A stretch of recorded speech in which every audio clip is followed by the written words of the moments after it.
Bom, então Mateus capítulo 3, do 1 ao 3, fala de João Batista. E diz que ele, citando a referência lá de Isaías 40, que fala que João Batista seria aquele que prepararia o caminho do Senhor. E aí a gente vai fazer um breve passeio nas Escrituras para poder enxergar o reino de Deus através de João Batista, ou a preparação desse reino, ou do rei Jesus, através de João Batista. Então, lá no livro de Lucas, capítulo 1, vai relatar a história de João Batista. Então, João ele era filho de um sacerdote chamado Zacarias e de Isabel. Isabel era estéril, ela já tinha uma certa idade. E eles oravam constantemente ao Senhor por um filho. E, de repente, ali no turno, que era uma semana que o sacerdote tinha no compromisso com o templo, ali o anjo do Senhor se manifesta para Zacarias e disse que ele seria pai de uma criança, de um menino, ainda fala o sexo, e o nome dele seria João. Aí Zacarias até duvida, coloca algumas questões e, por conta disso, ele ficou mudo. E eu creio que também surdo. Isso aqui a Bíblia não diz não, mas é o que eu penso. Ele sai daquele momento ali no templo e todo mundo queria estar em Lucas 1. Queria conversar com ele, mas percebe que ele teve uma experiência ali no templo, uma experiência com Deus. Em seguida, a sua esposa, Isabel, ela se encontra grávida e ela tem uma visita, de repente, de uma parente, se eu não me engano, de sua prima, que era Maria, a mãe de Jesus. E quando Maria se aproxima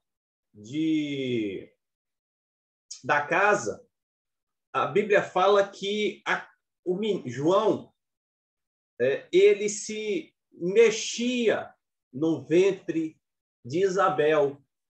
E aí Isabel, estou citando, tudo isso aí está em Lucas capítulo 1. O versículo 41. Ouvindo essa saudação de Maria, a criança lhe estremeceu no ventre. Então Isabel ficou possuída do Espírito Santo e exclamou em alta voz: Bendita és tu entre as mulheres, bendito é o fruto do teu ventre. De onde me provém que me venha visitar a mãe do meu Senhor? Então, alguns acontecimentos ali com a casa de João que a gente vai juntar aqui as partes para poder enxergar o ministério de João. O menino nasce e, na hora de colocar o nome seria Zacarias. E aí, Isabel, Soninha, falou, não, esse menino será o nome desse menino vai ser João. Aí os demais questionaram, mas peraí, não tem ninguém na família que se chama João, então a tradição é que se coloque o nome de alguém na família. Mas ela falou, não, é João, então chama o marido, que é Zacarias, que estava mudo, e dá com gestos, pergunta qual o nome que seria do menino. Ele pede uma tabuinha, uma espécie de um papel da época, E escreve: o nome do menino será João. E eles ficaram assim, admirados, como é que esse nome, João, foi testificado tanto pela mãe como pelo pai, sem ambos assim terem uma espécie de um contato, né? Era natural que João dissesse, ou João não, Zacarias, o nome dele será o meu, Zacarias, mas não colocou João. E depois disso, o Zacarias passou a falar, e é sobre essa, e ele fala e ele ora. E eu queria, nessa manhã, a gente ver alguns pontos dessa oração de Zacarias, lá no livro de Lucas, capítulo 1, a partir do verso 27. Eu vou lendo aqui, tá? Tem um pouquinho de paciência comigo hoje, que eu farei algumas leituras. Zacarias, seu pai, cheio do Espírito Santo, profetizou, dizendo, versículo 68, bendito seja o Senhor Deus de Israel, porque visitou e redimiu o seu povo, e nos suscitou plena e poderosa salvação na casa de Davi, seu servo, como prometera desde a antiguidade por boca dos santos profetas. Zacarias, ele vai ligar as promessas que Deus fez lá no Velho Testamento. Ele vai ver que Deus, ele liga os pontos de Adão, passando pelos os patriarcas, Jacó, Isaac, e aí vai passando até chegar em Davi, e ele vai juntando esses pontos. Aí o versículo 71, para nos libertar dos nossos inimigos, da mão de todos os que nos odeiam, para usar de misericórdia com os nossos pais e lembrar-se da sua santa aliança e do juramento que fez ao nosso pai Abraão. Ele jurou, Deus não precisava de juramento, mas ele jurou a Abraão sobre o povo de Israel. Ainda que Israel, ao longo da história, e hoje não é diferente, não, Israel se prostituiu, Israel se tornou idólatra, Israel se distanciou do Senhor, mas há uma promessa, porque Deus fez um juramento. Hoje não é diferente. Israel hoje é uma nação que, embora tenha os aspectos religiosos, mas o povo de Israel é um povo distante da presença do Senhor. E aí segue, em santidade e justiça perante ele todos os nossos dias. Tu, menino, aí ele profetiza para a vida de João, o seu filho, recém-nascido. Tu, menino, serás chamado profeta do Altíssimo, porque precederás o Senhor, preparando-lhe os caminhos, para dar ao seu povo conhecimento da salvação, no redimi-lo dos seus pecados. E no finalzinho, diz assim, o menino crescia e se fortalecia em espírito, e viveu nos desertos, até o dia em que havia de manifestar-se em Israel. O anjo, ele aparece a Maria e a José e fala sobre o nascimento de Jesus. O anjo aparece a Zacarias e fala sobre o nascimento de João. E o pai sabia qual seria a missão de João aqui na terra. Ele seria aquele que prepararia o caminho do Senhor. E no último verso aí que nós lemos, João passou a viver no deserto. Ele passou uma temporada no deserto. e ele sai desse período, possivelmente ele era um essênio. Nessa época, existia alguns grupos políticos religiosos. Os fariseus, que eram os fariseus? Os fariseus eram aqueles que queriam viver uma vida de santidade, mas de forma legalista. Eram aquelas pessoas arrogantes, soberbas, eram os melhores, se achavam os melhores. Olha, não coma com esse, que esse é impuro. Olha, não fale com esse aqui, não. Guarde, vamos ver. Andava com as escrituras nas mãos, as vestes, como se a santidade fosse externa. Cobrava das pessoas uma vida, entre aspas, de santidade, sem eles próprios viverem. Esses eram os fariseus. Haviam também os saduceus. Os saduceus eram aqueles que não acreditavam em muita coisa, não. Era como se fosse um crente, mas não é tudo que está na Bíblia que é verdadeiro.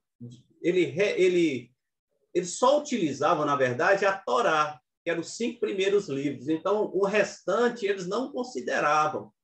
A tradição, por exemplo, dos fariseus, eles não consideravam. Eles pegavam apenas a Torá. Não criam em ressurreição, não criam em anjos, não criam em demônios, nada disso. Mas era alguém da elite. Era um povo mais elitizado. Boa parte dos sacerdotes eram compostos pelos saduceus. Havia, e aqui eu vou enquadrar João, os essênios. Os essênios foram aqueles que não mais acreditavam no sistema religioso. E eles se afastaram, literalmente, da sociedade. Eles passaram a viver nos desertos. Eles não criam mais no templo, que Jerusalém era o lugar da presença de Deus.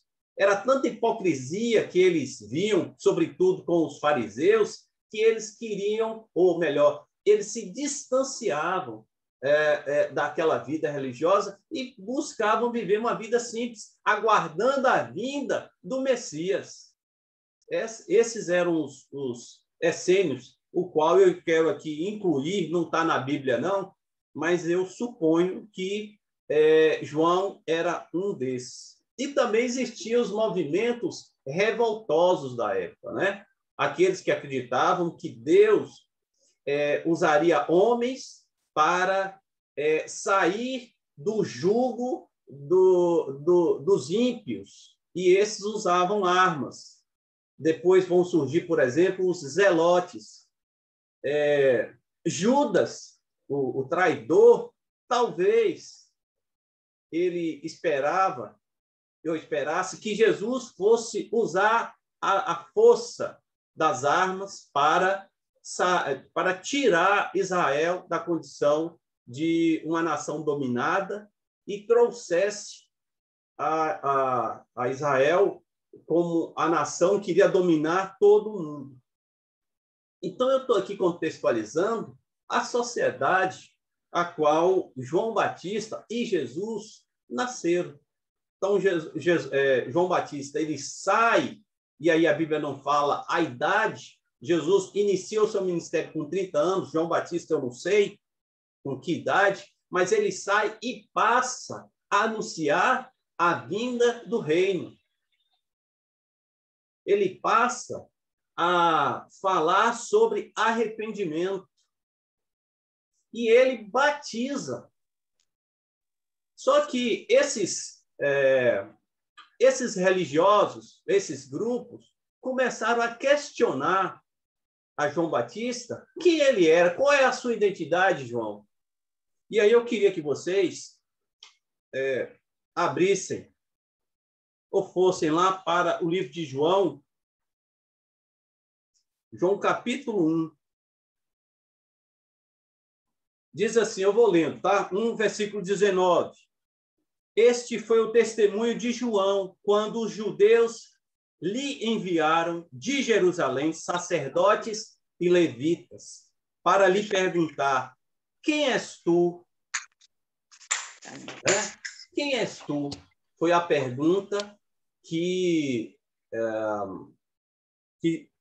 esses religiosos fizeram para João Batista. João Batista ele precisava primeiro saber quem ele era, porque se ele tivesse dúvida da sua identidade, ele poderia se tornar um risco e se perder na missão o qual o Senhor o chamou. E aí o versículo 20, depois da pergunta, quem és tu? O versículo 20 diz assim: ele confessou e não negou: eu não sou o Cristo. Eu não sou o Messias. Eu não sou o ungido descrito pelos santos profetas. Então lhe perguntaram: quem és, pois? És tu Elias? Ele disse: não sou. És tu o profeta? Respondeu: não. Então, é importante essa pergunta. É importante porque aí aparece os judeus perguntam a João sobre três personagens. És tu o Cristo? Aquele que viria, que restauraria a nação de Israel? João sabia que ele não era. Aí pergunta: tu és Elias? João disse: não. Só que Jesus vai chamar João de Elias em outro momento. Elias foi o último. Essa descrição sobre Elias foi um profeta no Velho Testamento que, assim, realizou proezas. E Malaquias vai profetizar que antes da vinda do Messias, Elias viria. E Elias veio. Jesus vai falar que Elias veio, mas não, o povo não notou, não identificou que está se falando de João Batista. Só que João aqui, quando ele fala que ele não era Elias, porque lá fala o terrível dia do Senhor, que fala do julgamento. Talvez João tenha percebido que ali não estava se referindo essa primeira vinda de Jesus, mas seria na segunda vinda, o qual ele não usará de piedade. Jesus veio nesse primeiro momento como um cordeiro, mas no segundo, ele virá como um leão, impiedoso. E depois a pergunta: és tu o profeta? Não é qualquer profeta, é um profeta que Deus fala para Moisés que sairia um semelhante a ele, a Moisés, né? Está lá em Deuteronômio, que cita essa passagem.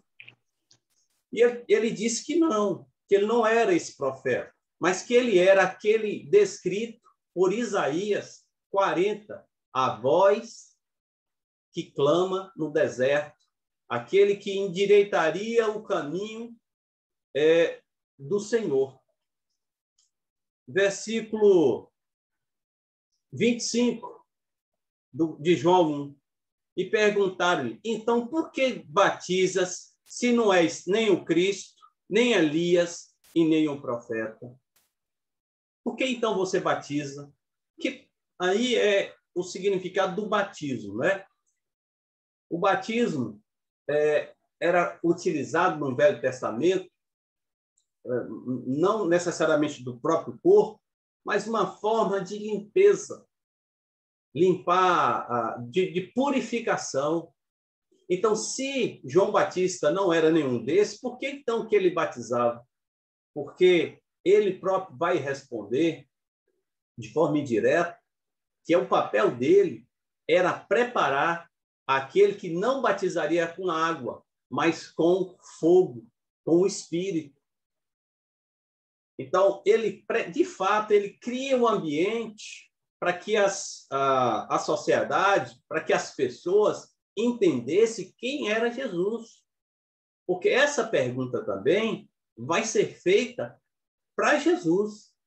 E Jesus vai perguntar o que as pessoas dizem quem ele era, né? E depois Jesus pergunta para os próprios discípulos: e vocês, quem dizeis que eu sou? Então, João tinha clareza de quem ele era. Ele sabia. Ele também sabe quem é Jesus. Embora, em um determinado momento, isso gerou uma dúvida no coração dele. Quando ele estava preso, ele estava ali numa masmorra, possivelmente em estado difícil, e aquelas masmorras. Imagina aí, sem energia elétrica, sem claridade, no escuro, sem saneamento básico. Deveria ser um lugar muito difícil. E lá eu acredito ali, no momento ele duvidou se Jesus era de fato aquele que haveria de vir. E aí Jesus manda avisar a João Batista o que ele estava... Jesus não responde nem sim nem não. Jesus fala assim: diga a João Batista o que vocês estão vendo. Cegos estão enxergando, mudos estão falando, pessoas estão sendo libertas, o evangelho está chegando para os pobres. Eu estou aqui apenas parafraseando. Ou seja, o evangelho do reino, ou a mensagem de Jesus, quem Jesus era, não se limitava apenas aos judeus, mas enxergava a humanidade como um todo. E aí a gente vai prosseguindo. No verso capítulo 3, e eu estou aqui me aproximando para a conclusão, João capítulo 3, verso 30. Diz assim: João responde para os seus discípulos: convém que ele cresça e que eu diminua.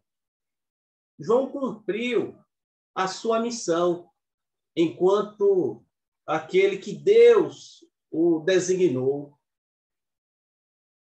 Ele preparou o caminho, ele apontou, aqueles que estavam seguindo a ele apontava para Jesus. Aquele ali é aquele que eu falei. Aquele ali é o Cordeiro de Deus que vai tirar, que tira o pecado do mundo. O papel de João Batista foi apontar Jesus. E aí, nesse processo de identidade, a identidade de João, a identidade de Jesus, quando João está batizando e Jesus chega para batizar, João, se vocês lerem lá, ele se recusa para batizar Jesus. Por quê? Porque o batismo, como nós falamos, era um ato de purificação. Mas como purificar alguém que já está purificado? Alguém que não se sujou? Por isso que João, no primeiro momento, ele se recusa a batizar Jesus, porque ele conhecia Jesus. Ele sabia quem era Jesus e de onde Jesus veio. Mas o Senhor, para mostrar, Jesus, homem, para mostrar que todos aqueles que se julgam santos, que se julgam limpos, precisavam passar pelas águas. E aí ele dá o exemplo, né? Ele dá o exemplo. E aí, no ato do batismo, veio a confirmação que o anjo fala para João que aquele que ele visse o Espírito Santo descer, aquele era o Filho de Deus. E aí, no ato do batismo, os evangelhos, eles relatam isso, que no ato, quando Jesus foi batizado, o Espírito Santo, em forma de pomba, desceu sobre ele e veio uma voz. E a voz, o que a voz diz? Este é o meu filho, em quem tenho prazer, ou em quem eu me comprazo. É a voz do Pai, dando a identidade de Jesus. E João Batista, ele se alegrou em ter visto isso. E aí eu me coloco, como eu falei para os irmãos,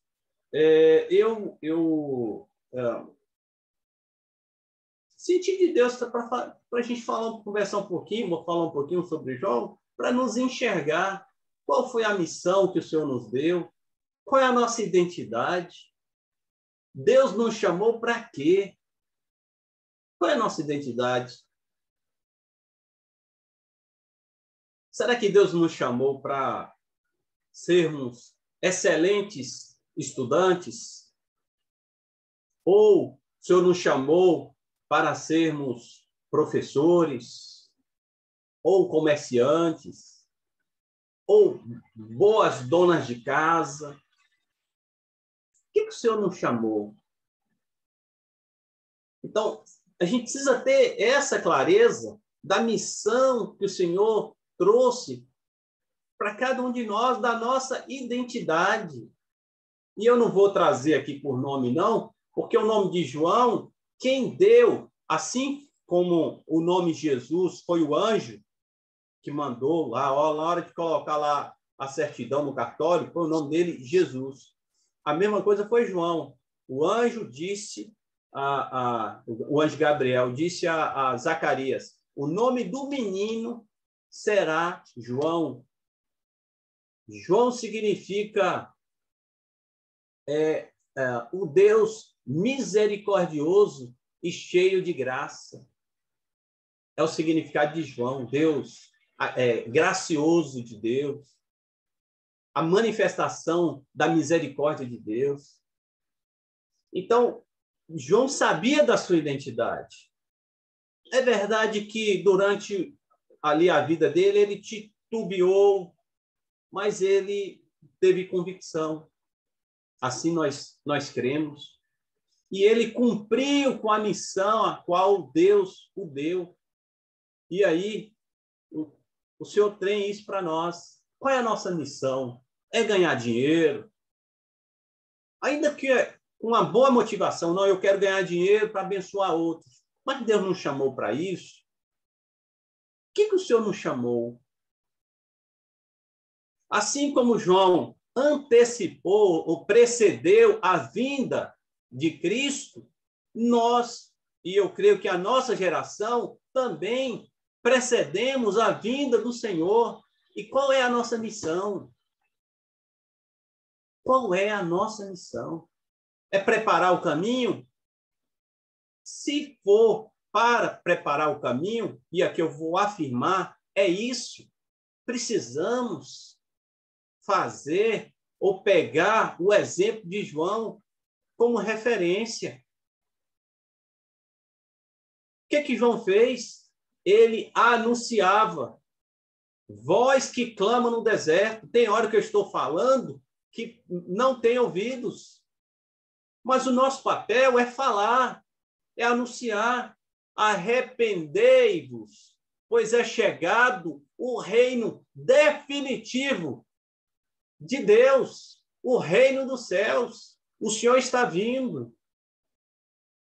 Eu vejo de vez em quando pessoas no centro da cidade com a caixa de som, o microfone, e anunciando, falando essas verdades.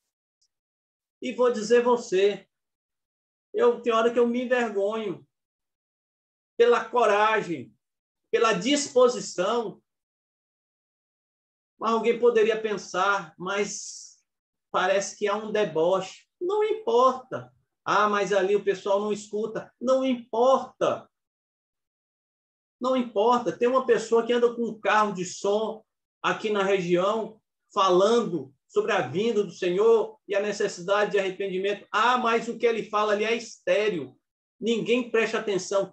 E quem disse? E quem disse que a gente tem que ficar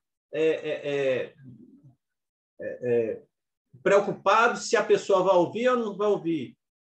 Enquanto missão, o meu papel é fazer, é buscar a presença do Senhor, é anunciar o Evangelho, é falar da vida, que isso, nós não estamos na normalidade. Não estamos. A normalidade é a chegada do reino de Deus.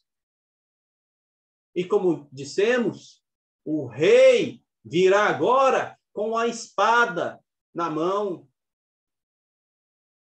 Os religiosos que nós citamos, os saduceus, os fariseus, eles criam que Jesus viesse, como Jesus se colocou como aquele, como Cristo, ele viesse trazendo justiça, fizesse aquilo que está descrito lá no livro de Salmos. Vocês já perceberam que lá no Velho Testamento parece que não há uma conotação mais de justiça do que de misericórdia? Né? Tem alguns salmos assim que falam assim: Senhor, destrói esse povo, Senhor, mata aquele outro. A vinda de Cristo agora vai ser a vinda da justiça. Vai ser a manifestação da justiça de Deus. A primeira vinda foi da misericórdia dele. Amor, Deus sempre foi e é a essência dele. E a primeira vinda do Filho, o Deus Filho, foi a manifestação dessa compaixão de Deus, não só pelos judeus, mas com todo homem. Essa segunda vida haverá compaixão, sim, mas o que vai predeterminar vai ser a justiça de Deus. E aqui eu concluo dizendo, e nós vamos orar a respeito disso, sobre a nossa identidade como aquela geração que precede a vinda do Rei dos Reis. Amém?